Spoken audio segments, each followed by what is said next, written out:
পরীক্ষা দাও প্রাইস কত?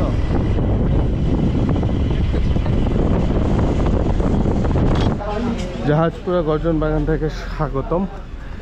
এটা ইউজুয়ালি বন্ধ দেখায়, তালা ঝুলানো, কিন্তু আসলে বন্ধ না। এই যে এখান থেকে টিকিট নিতে হবে 20 টাকা করে। টিকিট নিলে দেন ওনারা গেট লাগানো, গেট খুলে দেয় আর কি।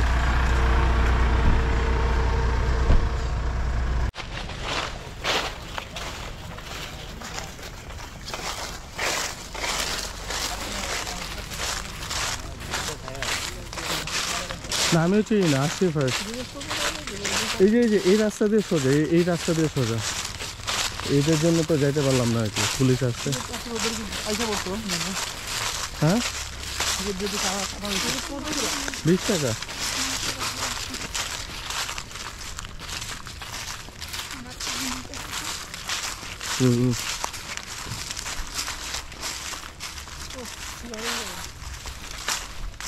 বেটা যদি একবার বলতো যে সে চিনে না, তাহলে আধা ঘন্টা বাঁচত।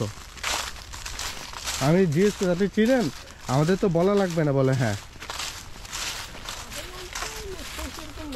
আচ্ছা ওই গেটের দারোয়ানকে জিজ্ঞেস করলাম এটা জাহাজ পুরা কেন, বললো এখানে আশেপাশে জাহাজ একবার পুড়ে গেছিল, এই জন্য এলাকার নাম জাহাজপুরা। বেশ সুন্দর না? ইউরোপিয়ান বনের মতো লাগছে।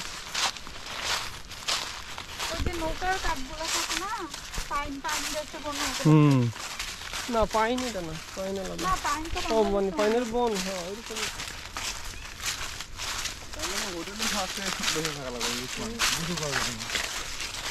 সন্ধ্যা পরে আসলে সমুদ্র নামা যাবে? সন্ধ্যার পরে জোয়ার থাকে, জোয়ার আসেই বিকালের একটু পরে, 6টার দিকে।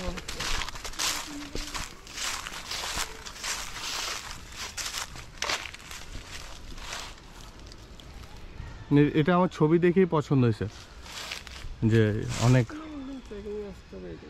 বড় বড় গাছ থাকবে, রাস্তা থাকবে এবং কালারফুল, ফটো ভালো হয়েছে।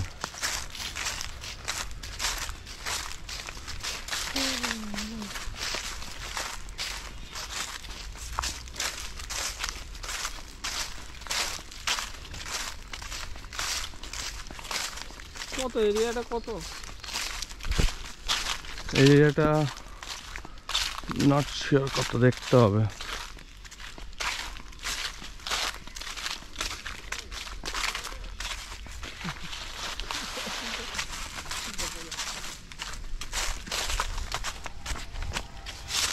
পিছনে জঙ্গল, উপরে তো হাঁটার রাস্তা নেই। আছে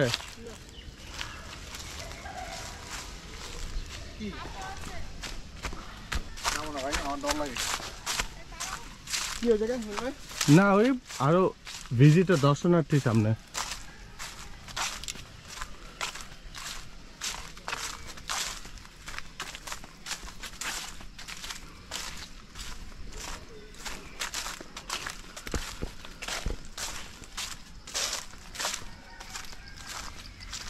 আর সেখানে পাশে আবার মানুষজনের বাড়ি ঘরও আছে। এটা আসা খুব কষ্ট হবে না আপনার। জাহাজপুরা গর্জন বন লিখে সার্চ দিলে আপনি টেকনাফের রাস্তায় পাবেন, ওটা ধরে চলে আসবেন। আমাদের জিপ ড্রাইভার রাস্তা চেনে না, ভুল করছে, এই জন্য আমাদের আরো আধা ঘন্টা বেশি সময় লাগাইছে। সময় নিয়ে আসবেন। আপনি যদি প্রকৃতি গাছপালা পছন্দ করেন, নিরিবিলি কোলাহল মুক্ত এবং দুপুরের রোদ থেকে বাঁচতে চান, টেকনাফের একটা স্পট খুঁজতেছেন যেটাতে রোদ কম লাগবে, গর্জন বনটা সুন্দর। কত বিশাল বিশাল বড় বড় গজারি গর্জন। আমি ভাবছি হয়তো পুরোটা এই বন থাকবে, এখন দেখতেছি এখানে আশেপাশে মানুষজন আছে। মানে ব্যক্তি মালিকানাধীন সম্পত্তি। এই নাইলনে দড়ি দেওয়া বোধ হয় ওনাদের ব্যক্তিগত সম্পত্তি। এখানে মোটামুটি কিছু ওয়াইল্ড অ্যানিমাল পাবেন। টেকনাফ ওয়াইল্ড লাইফ স্যাংচুয়ারি বা অভয়ারণ্য যেটা বলে, এটা বেশ কয়েকবার লেখা দেখলাম আসার সময়।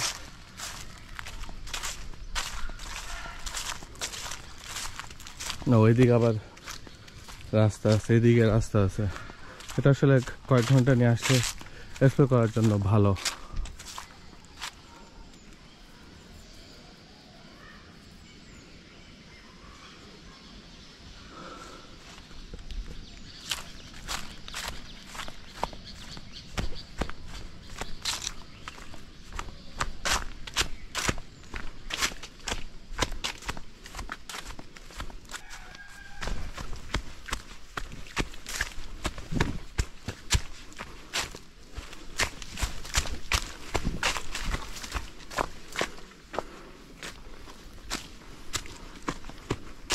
ও মা,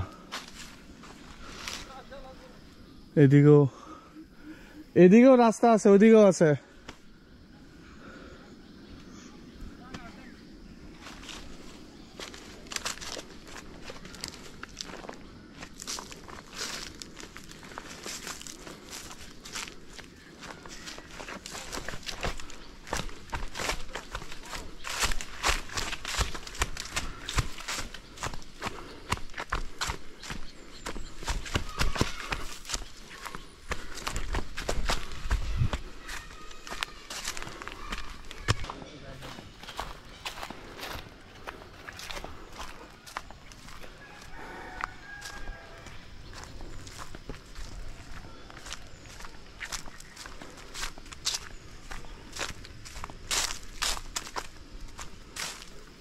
আজকে দুর্ভাগ্যবশত আমাদের ড্রাইভারের গাফিলতির কারণে এখানে হয়তো 1 ঘন্টা থাকতে পারতাম, আজকে আর থাকতে পারবো না। তো খুব বেশি আপনাদের কিছু দেখাইতে পারলাম না, কিন্তু এখানে আসলে মিনিমাম 2 ঘন্টা টাইম নিয়ে আসবেন। 1 ঘন্টা যতটুকু টাইম ভিতরে এক্সপ্লোর করবেন, বাকি 1 ঘন্টা ব্যাক করবেন। আইডিয়া নেই এখানে গাইড আছে নাকি, গাইড বোধ হয় নাই, থাকলে হয়তো বলতো।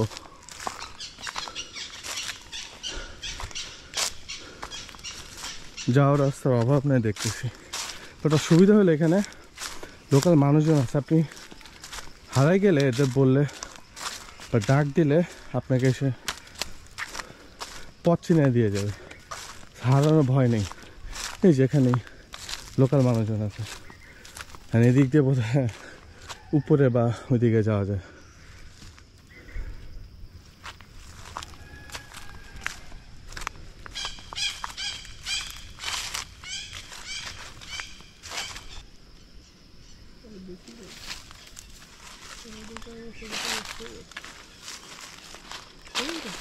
ভালো ঠিক।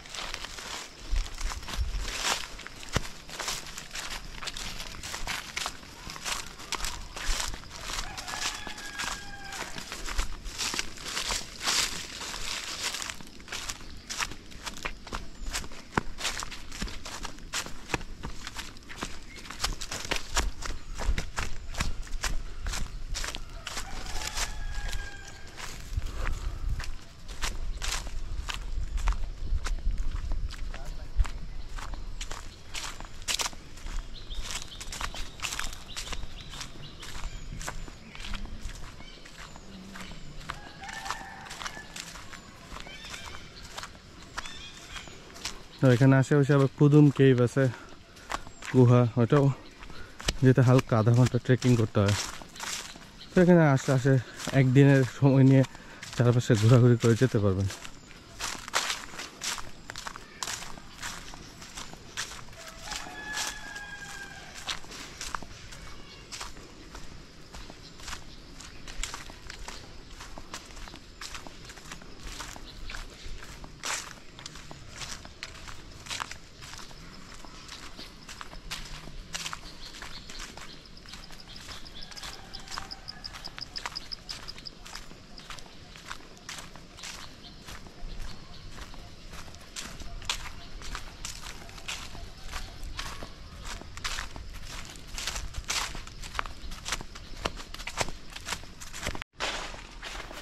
এখানে কিন্তু আবার সাপ টাপের একটু ঝামেলা আছে যতটুকু শুনছি। এখন আমরা তো আসলে এখন পর্যন্ত সাপ দেখিনি, বন্য প্রাণী টুকটাক দেখা যায়।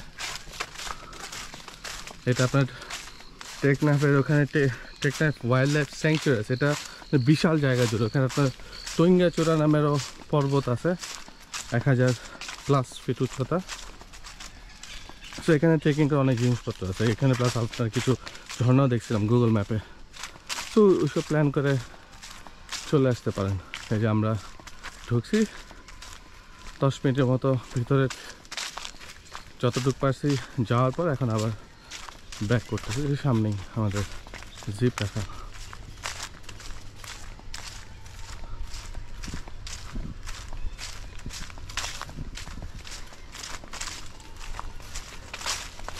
এই যে জাহাজপুরা মেইন গেট।